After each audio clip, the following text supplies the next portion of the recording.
जैसा कि आप सभी लोगों को पता ही है कि यूपी पुलिस कांस्टेबल में 32,679 पदों पर वैकेंसी आई हुई है और इसकी जो लास्ट डेट है वह 30 जनवरी 2026 है। बात कर लेते हैं मिनिमम क्वालिफिकेशन के बारे में, तो आप सिर्फ इंटरमीडिएट पास होने चाहिए और इसी के साथ में एज लिमिट की बात करें तो 18 साल से 25 साल तक के लोग इसमें ऑनलाइन आवेदन कर सकते हैं और कुछ लोगों को यहाँ पर छूट भी मिल जाएगी। इसी के साथ में हम बात कर लेते हैं फीस पेमेंट के बारे में।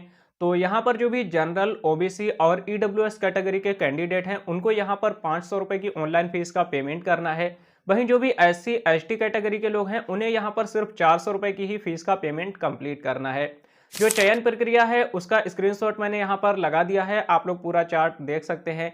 आपकी हाइट कितनी होनी चाहिए, चेस्ट कितना होना चाहिए, उसका भी स्क्रीनशॉट आप लोग यहाँ पर देख सकते हैं। तो इस वीडियो में मैं आप लोगों को मोबाइल फोन के माध्यम से यूपी पुलिस कांस्टेबल में ऑनलाइन रजिस्ट्रेशन से लेकर के पूरा फाइनल प्रिंट आउट तक का यानी कि फीस पेमेंट तक का कंप्लीट प्रोसेस बताने वाला हूँ।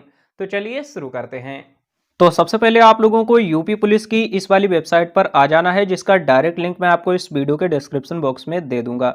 यहाँ पर आने के बाद में कुछ नीचे की साइड में आपको आ जाना है और जो यूपी पुलिस कांस्टेबल की नोटिफिकेशन है वो यहाँ पर देखने को मिल जाएगी। इसी के साथ में इसकी जो लास्ट डेट है वो भी आप यहाँ पर देख सकते हैं। सबसे पहले हमें इस वाली नोटिफिकेशन को डाउनलोड कर लेना है और नोटिफिकेशन डाउनलोड करने के बाद में इसमें आप लोगों को कंप्लीट इन्फॉर्मेशन देखने को मिल जाएगी कि कौन सी कैटेगरी में कितनी वैकेंसी आई हुई है और क्या क्या आप लोगों की एलिजिबिलिटी क्राइटेरिया, सभी कुछ इन्फॉर्मेशन आप लोग इसी नोटिफिकेशन में देख सकते हैं और अच्छे से रीड कर सकते हैं। इसके बाद में आप लोगों को दोबारा से इसी वाले पेज पर आ जाना है। अब हमें यहाँ पर OTR रजिस्ट्रेशन कंप्लीट करना है। अगर इससे पहले भी आप लोग इस वाले पोर्टल के माध्यम से कोई भी पुलिस की वैकेंसी में ऑनलाइन आवेदन किए होंगे तो आपको रजिस्ट्रेशन करने की ज़रूरत नहीं है, आप लोगों का उसी वाले OTR से यहाँ पर लॉगिन हो जाएगा। लेकिन आप पहली बार यूपी पुलिस में फॉर्म को ऑनलाइन अप्लाई कर रहे तो ऑप्शन देखने को मिल जाता है रजिस्टर हेयर। हमें इसी वाले ऑप्शन पर एक बार क्लिक करना है। क्लिक करने के बाद में यहाँ पर आप लोगों को वन टाइम रजिस्ट्रेशन कंप्लीट करना होता है, जिसे हम OTR रजिस्ट्रेशन भी बोलते हैं। अब नीचे की साइड में आपको आ जाना है, ऑप्शन देखने को मिल जाता है ईमेल आईडी को एंटर करने का। यहाँ पर हमें अपनी ईमेल आईडी को एंटर करना है और जनरेट ईमेल OTP वाले ऑप्शन पर एक बार क्लिक करना है। अब आपने जो भी ईमेल आईडी दी है इस ईमेल आईडी पर एक OTP सेंड किया जाएगा, उस OTP को हमें यहाँ पर फिल कर देना है। इसी तरह से हमें यहाँ पर अपने मोबाइल नंबर को फिल करना है और जनरेट मोबाइल OTP वाले ऑप्शन पर एक बार क्लिक कर देना है। अब आपके मोबाइल नंबर पर भी एक OTP सेंड किया जाएगा, उस OTP को यहाँ पर फिल करेंगे और वेरीफाई एंड प्रोसीड वाले ऑप्शन पर एक बार क्लिक कर देना है। जैसे ही क्लिक करेंगे नेक्स्ट पेज आपके सामने वेरिफिकेशन का आ जाएगा।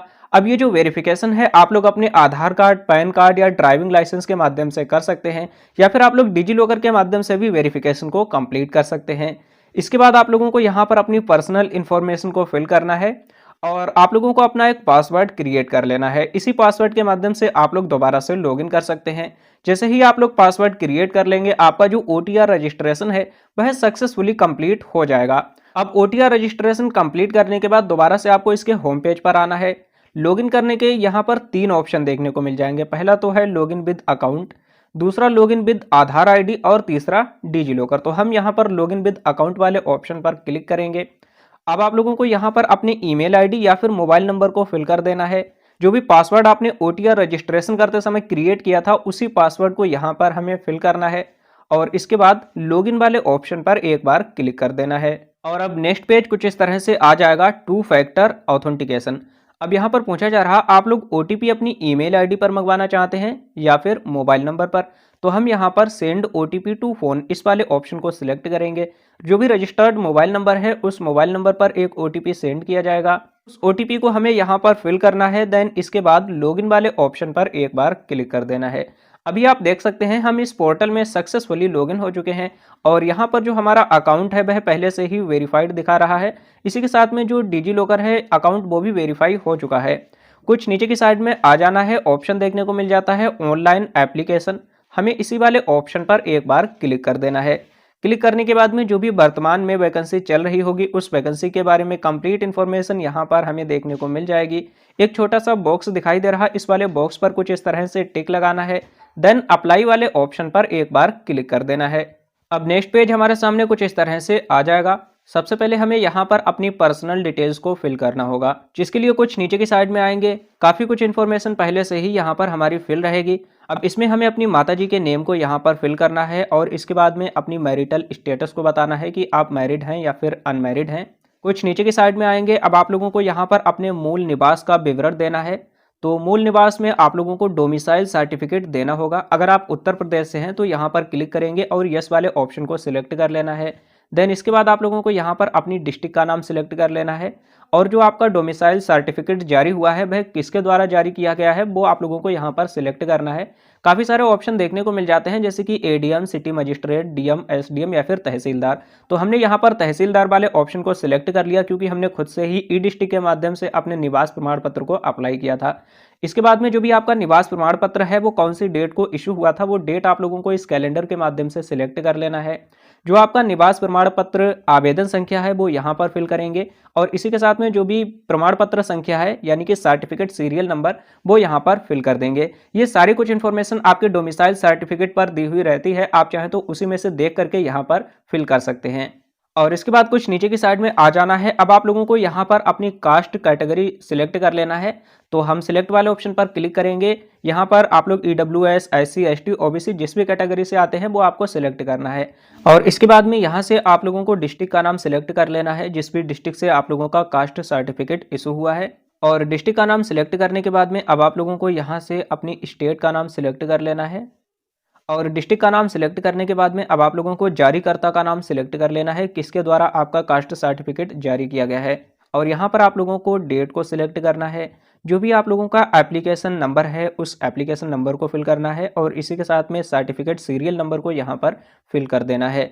कुछ नीचे की साइड में आ जाना है। अब आप लोगों को यहाँ पर अपने कंप्लीट कॉरेस्पॉन्डेंस एड्रेस को फिल करना है, जिसमें कि यहाँ पर आप लोगों को स्टेट का नाम सिलेक्ट करना है, इसके बाद डिस्ट्रिक्ट का नाम और कंप्लीट एड्रेस यहाँ पर फिल करेंगे। जो भी आपका थाना लगता है वो यहाँ पर सिलेक्ट करना है, अपने एरिया के पिन कोड को यहाँ पर सिलेक्ट कर लेना है। कुछ नीचे की साइड में आ जाना है। अगर आप लोगों का कॉरेस्पॉन्डेंस एड्रेस और परमानेंट एड्रेस दोनों सेम है तो इस वाले बॉक्स पर टिक लगा देना है, तो सेम एड्रेस ही यहाँ पर भी आ जाएगा। अगर अलग है तो आपको अलग से यहाँ पर फिल कर देना है। और अब आप लोगों को अपने गृह जिला एवं राज्य यानी कि home district and home state का नाम फिल करना है। सबसे पहले स्टेट का नाम सिलेक्ट करेंगे, इसके बाद होम डिस्ट्रिक्ट का नाम सिलेक्ट करना है और इसके बाद में आपको यहाँ पर सेव वाले ऑप्शन पर एक बार क्लिक कर देना है। हमारी इन्फॉर्मेशन सेव हो चुकी है। देन इसके बाद नेक्स्ट वाले ऑप्शन पर एक बार क्लिक करेंगे। नेक्स्ट पेज कुछ इस तरह से आ जाएगा। अब हमें यहाँ पर अपनी अदर इन्फॉर्मेशन को फिल कर देना है। कुछ नीचे की साइड में आ जाना है। ऑप्शन देखने को मिल जाता है स्वतंत्रता संग्राम सेनानी आश्रित होने का विवरण। अगर आप किसी स्वतंत्रता संग्राम सेनानी के आश्रित हैं तो आप लोगों को यहाँ पर क्लिक करना है और यस वाले ऑप्शन को सिलेक्ट करना है, नहीं तो आप लोगों को नो वाले ऑप्शन को ही सिलेक्ट रहने देना है। अगर कोई भी भूतपूर्व सैनिक रहा है तो उसको यहाँ पर यस करना है, नहीं तो नो वाले ऑप्शन को यहाँ पर भी सिलेक्ट कर लेना है। इसी के साथ में उत्तर प्रदेश के राजकीय कर्मचारी का विवरण, अगर पहले से ही आप लोग गवर्नमेंट एम्प्लॉयड हैं तो यहाँ पर हमें यस वाले ऑप्शन को सिलेक्ट करना है, नहीं है तो आपको नो वाले ऑप्शन को सिलेक्ट कर लेना है। इसी तरह से होम गार्ड्स के विवरण, अगर आप पहले से ही होम गार्ड में 3 साल के लिए होम गार्ड के रूप में काम कर चुके हैं तो आपको यस करना है, नहीं तो इसमें भी नो वाले ऑप्शन को ही सिलेक्ट करना है। और इसके बाद सेव वाले ऑप्शन पर क्लिक करेंगे। हमारा डाटा सक्सेसफुली सेव हो चुका और अब नेक्स्ट वाले ऑप्शन पर एक बार क्लिक कर देना है। नेक्स्ट वाले ऑप्शन पर क्लिक करते ही जो हमारी अदर इन्फॉर्मेशन है वो भी सक्सेसफुली कंप्लीट हो चुकी है। अब हमें यहाँ पर एजुकेशनल क्वालिफिकेशन की इन्फॉर्मेशन को फिल करना है। इसके लिए कुछ नीचे की साइड में आ जाना है। यहाँ पर सबसे पहले तो आप लोगों को हाई स्कूल की इन्फॉर्मेशन को फिल करना है और इसके बाद इंटरमीडिएट की इन्फॉर्मेशन फिल करना है। हाई स्कूल में सबसे पहले आप लोगों को रोल नंबर एंटर करना है। इसके बाद यहाँ पर आप लोगों को अपना सर्टिफिकेट सीरियल नंबर फिल करना है। जो भी मार्कशीट होती है उसी मार्कशीट पर आप लोगों का रोल नंबर और ये सीरियल नंबर दोनों ही लिखे हुए रहते हैं। और इसके बाद यहाँ पर आप लोगों को अपने बोर्ड का नाम सिलेक्ट करना है कि आपने हाई स्कूल कौन से बोर्ड से उत्तीर्ण किया है। बोर्ड का नाम सिलेक्ट करने के बाद में यहाँ पर उत्तीर्ण करने का जो ईयर है वो सिलेक्ट करना है और इसके बाद आप लोगों को ऐड वाले ऑप्शन पर क्लिक कर देना है, तो आपकी इन्फॉर्मेशन ऐड हो जाएगी। आप चाहें तो यहाँ से डिलीट करके दोबारा भी ऐड कर सकते हैं। सेम इसी तरह से आप लोगों को इंटरमीडिएट की भी इन्फॉर्मेशन को फिल करके ऐड कर देना है और नेक्स्ट वाले ऑप्शन पर एक बार क्लिक कर देना है। क्लिक करने के बाद में अब यहाँ पर आप लोगों से कैमरा की परमिशन मांगी जाएगी, जिससे कि आप लोगों को यहाँ पर अलाउ दिस टाइम, या तो इस वाले ऑप्शन पर क्लिक करेंगे या फिर allow while visiting the site, इन दोनों में से किसी भी ऑप्शन पर आप क्लिक कर सकते हैं। और कैमरा की परमिशन को अलाउ करने के बाद में नेक्स्ट पेज हमारे सामने कुछ इस तरह से आ जाएगा। अब इस वाले सेक्शन में हमें यहाँ पर अपने डॉक्यूमेंट्स को अपलोड करना होगा और इसके बाद अपने एक लाइव फोटो को कैप्चर करना होगा। दस्तावेज कौन कौन से अपलोड कर सकते हैं उनकी पूरी लिस्ट यहाँ पर हमें देखने को मिल जाएगी। सबसे पहले तो यहाँ पर आप लोगों को कास्ट सर्टिफिकेट को अपलोड करना है, जो कि अभी पेंडिंग में है। दूसरा यहाँ पर डोमिसाइल सर्टिफिकेट अपलोड करना है।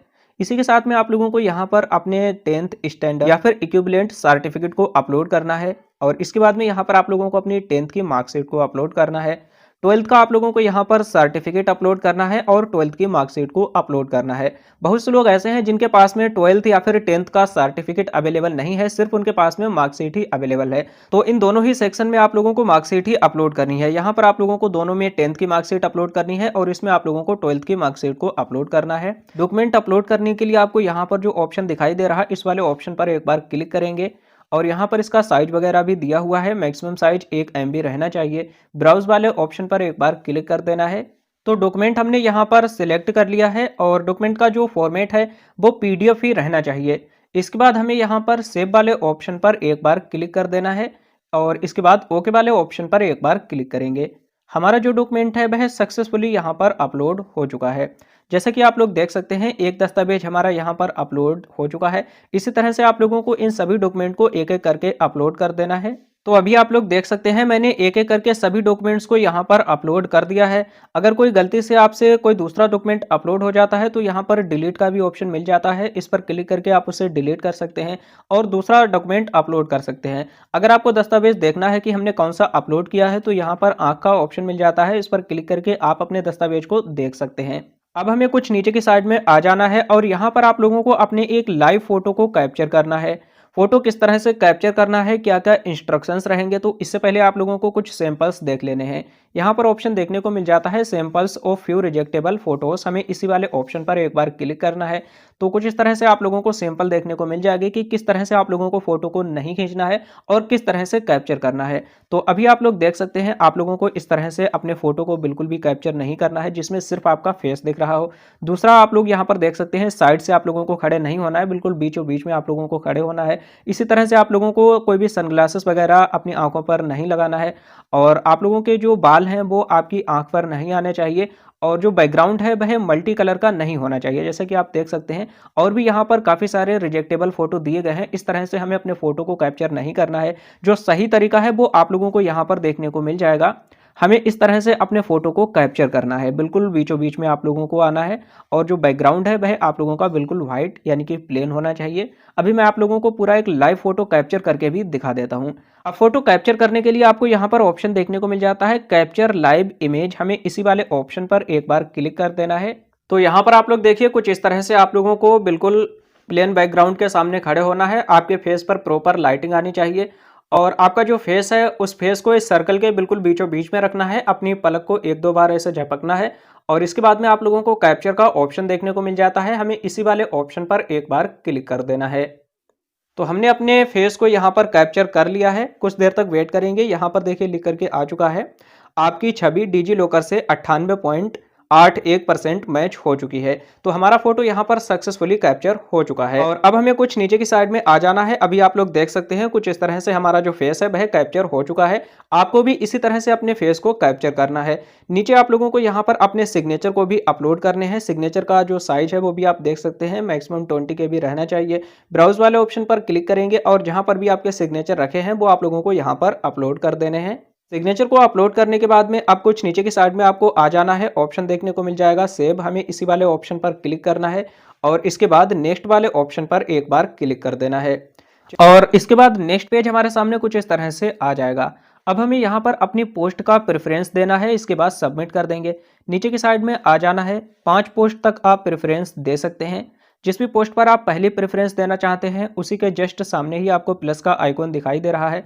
इस वाले प्लस पर एक बार क्लिक करना है। जैसे ही क्लिक करेंगे तो यहाँ पर अभी आप देख सकते हैं पहले नंबर पर ये वाली पोस्ट आ चुकी है। इसी तरह से आप लोगों को सेकेंड नंबर पर जिसे भी आप लोग प्रेफरेंस देना चाहते हैं तो उस पर क्लिक करेंगे और एक एक करके आप लोगों को सभी को यहाँ पर प्रेफरेंस दे देना है। जैसे कि आप यहाँ पर देख सकते हैं, पोस्ट प्रेफरेंस के बाद में एक बॉक्स दिखाई दे रहा है, इस वाले बॉक्स पर हमें एक बार टिक लगा देना है। देन इसके बाद आपसे यहाँ पर कुछ सवाल पूछे जाएंगे जिसमें कि आपको यस या नो में आंसर देने हैं। जैसे कि आपके पास में कंप्यूटर में ओ लेवल प्रमाण पत्र है या फिर नहीं। अगर है तो यस वाले ऑप्शन पर क्लिक करेंगे और अपने प्रमाण पत्र को यहाँ पर अपलोड करेंगे। अगर नहीं है तो आपको नो वाले ऑप्शन को सिलेक्ट कर लेना है। हालांकि ये मैंडेटरी नहीं है, अगर आपके पास में ओ लेवल का सर्टिफिकेट नहीं है फिर भी आप लोग फॉर्म को अप्लाई कर सकते हैं। इसके बाद आपसे पूछा जा रहा है प्रादेशिक सेना में सेवा दी है। अगर आपने प्रादेशिक सेना में सेवा दी तो यस करेंगे और उसके सर्टिफिकेट को अपलोड करना है, नहीं तो नो वाले ऑप्शन को सिलेक्ट कर लेंगे। इसी तरह से राष्ट्रीय कैंडिडेट कोर का बी प्रमाण पत्र अगर आपके पास है तो यस करेंगे, उसे अपलोड करेंगे। अगर नहीं है तो आपको नो वाले ऑप्शन को सिलेक्ट कर लेना है। अब यहाँ पर आप लोगों को जो भी बॉक्सेस दिखाई दे रहे हैं सभी बॉक्सेस पर आप लोगों को कुछ इस तरह से टिक लगा देना है।